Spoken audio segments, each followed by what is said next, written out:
Hermanos de paz, tengan ustedes bendiciones del Señor. Hoy en día es frecuente encontrarnos con muchas personas preocupadas sobre las diversas religiones y la relación que debemos establecer con estos hermanos. Esa relación no tiene por qué ser punzante, difícil de sobrellevar. Tenemos que entender que el mundo no solamente hay diversas culturas, sino también que la religión hoy se ha convertido en un elemento muy importante en toda sociedad. Por eso es que hay diversidad de religiones. Esa relación, ese vínculo, hoy quisiéramos revisarlo contigo para ver precisamente cuál debe ser la actitud de un cristiano, de un católico frente a esta realidad. A esa relación muy estrecha, a esa motivación que se tiene para restablecer la unidad entre cristianos, llamamos ecumenismo. Y hoy quiero hablarte de ello, del ecumenismo. Reitero, ¿a qué llamamos ecumenismo? El ecumenismo viene a ser la motivación, la inclinación, el deseo y todo el trabajo que se hace para restablecer la unidad entre cristianos, la unidad, diríamos así, original que teníamos, ¿no? El Señor dice en la Escritura, y Pedro lo desarrolla incluso en sus cartas, San Pablo también nos presenta, nos pone de cara a una iglesia. Dice, una sola iglesia, una sola fe y un solo Señor. A lo largo del tiempo hemos visto cómo la iglesia se enfrentó a situaciones internas y externas que llevaron a cismas, diversas situaciones, herejías, divisiones en la iglesia, etc. Y aparte de ello aparecieron en el mundo otras religiones. Pero si solo miramos al cristianismo como tal, el cristianismo se ha ido, diríamos, extendiendo de diversa manera y se ha ido dividiendo. La relación entre iglesias cristianas es el ecumenismo. Cuando hablamos de iglesias no cristianas, es decir, no nos vamos a unir nunca, porque si tú te relacionas con un judío, un musulmán, eso no sería ecumenismo, eso sería diálogo interreligioso, que es diferente. El diálogo interreligioso es la relación entre religiones para llevar adelante proyectos, para la correcta convivencia, etc., pero no necesariamente en vistas a la unidad, ¿no? Porque la identidad de cada religión lo impediría. El musulmán tendría que dejar de ser musulmán, tendría que decir no al Corán y aceptar la Biblia. Y a la inversa, el cristiano tendría que dejar la Biblia y aceptar el Corán en todo caso. Entonces, eso no es ecumenismo. Nosotros hablamos de diálogo interreligioso. Si vamos de cara entonces al ecumenismo, el ecumenismo surge con mucha intensidad a inicios del siglo XX, ¿no? Allá por 1910 se realizan las primeras conferencias, asambleas entre cristianos del mundo, y de ahí para adelante, incluso el Concilio Vaticano II le dio un impulso, ¿no?, a través de un documento, ¿no?, sobre el ecumenismo, la relación entre las iglesias, etc. Y hoy en día aceptamos que es posible encontrar la unidad. Hay iglesias que están muy cercanas, la iglesia ortodoxa.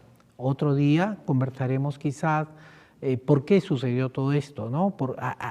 Cuál es el origen, el génesis de esta realidad que hoy vivimos, ¿no? Los ortodoxos, los anglicanos, etcétera, luteranos, ¿no? Entonces, el ecumenismo es más aún, diría yo, una tarea permanente en la iglesia. Es la capacidad que tengamos de dialogar, de acercarnos entre cristianos. La Biblia es el eje sobre el cual podríamos girar mucho. Algunos cristianos marcaron su distancia a partir de lo que la iglesia creía. Entonces, la división que se dio a lo largo del tiempo en el cristianismo, pues originó al mismo tiempo un estilo de vida diferente. Y lo que fue una causa inicial, se fue sumando a ello otras y otras motivaciones, de tal forma que hoy hay iglesias cristianas que ya se han separado mucho más o se han diferenciado más aún de la Iglesia Católica Romana. Entonces, hoy en día el ecumenismo es una tarea que todos deberíamos asumir, aprender a convivir entre cristianos, colaborar entre cristianos, pero buscando la unidad. Revisar nuestra doctrina está bien, pero sobre todo el estilo de vida. Entonces, el ecumenismo es una tarea, lo digo, ¿por qué? Porque ya en la Sagrada Escritura, San Pablo, en la Carta a los Corintios, en Hechos de los Apóstoles, hace referencia a disensiones, diferencias, conflictos internos en la Iglesia que podían llevar a divisiones, enfrentamientos y que se manejó con mucha sabiduría. Sin embargo, acuérdate que el cristianismo surge rodeado de paganismo, o sea, el cristianismo surge y alrededor pues había una religión judía muy marcada, pero cuando comienza a codearse con el mundo griego, el mundo romano, pues estamos frente a realidades totalmente, diríamos, diferentes, ¿no? El tema de los dioses diversos que explicaban las realidades, los dioses representados que hacían referencia a los oficios, a los estados de vida, a elementos naturales, o sea, se le daba deidad a muchas realidades. Y el cristianismo surge y se desarrolla en ese contexto, en ese marco. Y por eso que San Pablo tuvo como tarea, diríamos, relacionarse y buscar y meterse desde dentro para predicar. Pedro predica en un ambiente judío distinto y Pablo por eso es llamado hoy en día el apóstol de los gentiles o paganos.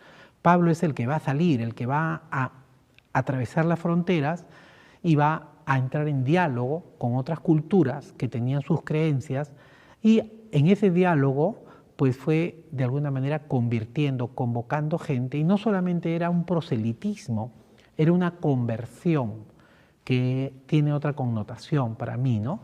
Lo que deberíamos buscar es la conversión y no tanto el seguimiento, el proselitismo ciego, obstinado, sino que la persona se convierta al Señor. No tanto buscamos que nos sigan a nosotros. Entonces, el ecumenismo no es buscar a alguien para que se haga cristiano como yo. El ecumenismo, reitero, es el diálogo entre cristianos que por circunstancias históricas se separaron.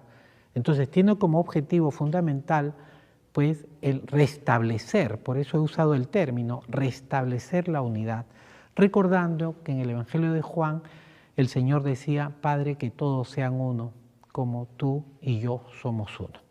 Entonces, recomendaciones muy concretas. Primero, no ver lo que nos separa, es interesante ver lo que nos une. Segundo elemento, la Biblia como un eje que nos convoca. La Biblia como una realidad que nos puede unir de manera muy intensa y bella.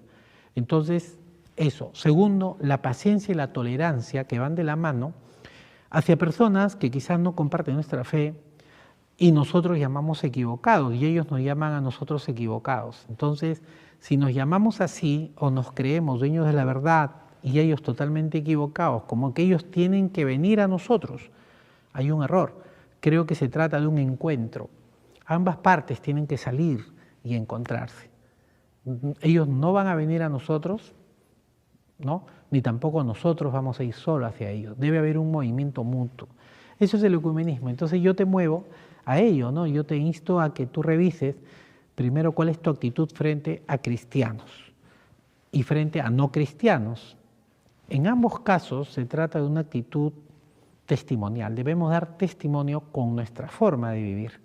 Lo que más convierte no es la explicación de la doctrina.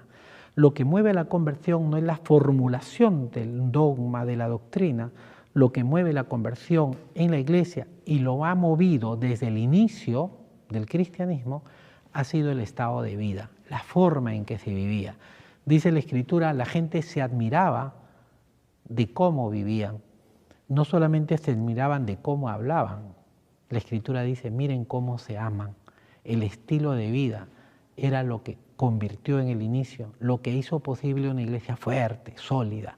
Entonces el ecumenismo es una realidad que yo te decía hace un momento, es una tarea que tenemos que ver. Entonces a nivel de iglesia universal hay estamentos que dedican su trabajo al ecumenismo, al diálogo interreligioso también, y ello debemos replicarlo ahí en los pequeños grupos, ¿no?, de convivencia que tenemos en el trabajo, en el barrio, en un país donde nos llamamos mayoritariamente católicos, mayoritariamente cristianos, más aún, porque el cristianismo es mucho más extenso y dentro está la Iglesia católica. El cristianismo se ha ido extendiendo y ha tomado diversas expresiones. La idea es, Dios quiera, que llegue el día en que todos seamos uno y que, como decía el mismo Señor, hay ovejas que no están en mi rebaño, que no son de mi rebaño, y llegará el día en que habrá un solo rebaño. Entonces yo te encargo eso, piénsalo, algunas preguntas en el aire. ¿Cuál es mi reacción? ¿Cuál es mi actitud frente a hermanos de otra religión? ¿Cuál es mi actitud? ¿Cuál es, diríamos, de alguna manera, la relación que establezco con personas que no comparten mi fe, que tienen otras costumbres, otros estilos de vida, más aún en fechas muy católicas o muy respetables que tenemos, como la Semana Santa, la Navidad, ¿no? Son fechas muy intensas para nosotros, solemnidades importantes, las Pascuas, y algunos hermanos pues no la comparten. Nosotros tendríamos que dar testimonio de cómo celebramos, cómo creemos y cómo vivimos. 3 testimonios que van de la mano. Que Dios nos bendiga. Pensar siempre que una cultura se enriquece a partir precisamente de todas las personas y de cómo viven sus convicciones religiosas. Que Dios nos bendiga a todos.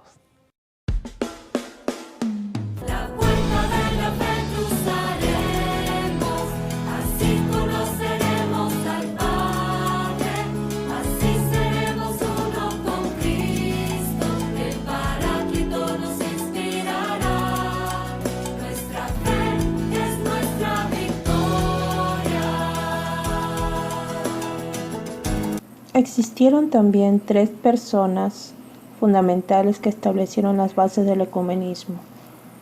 Fue Carlos Berthe, episcopaliano canadiense, que en 1927 reunió en Lausana, Suiza, una conferencia que dio origen al movimiento Fe y Constitución.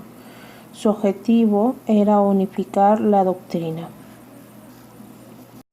Nathan Söderblom, obispo luterano de Suecia, trató de enfocar la unidad de los cristianos bajo el aspecto práctico y no doctrinal.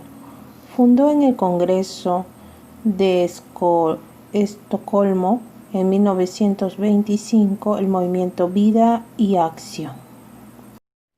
Seguido de Juan Mott, metodista, su lema fue: mediante la acción unida de todos, demos muestra de que el ecumenismo es una realidad. En 1946 recibió el Premio Nobel de la Paz y fue presidente vitalicio del Consejo Ecuménico.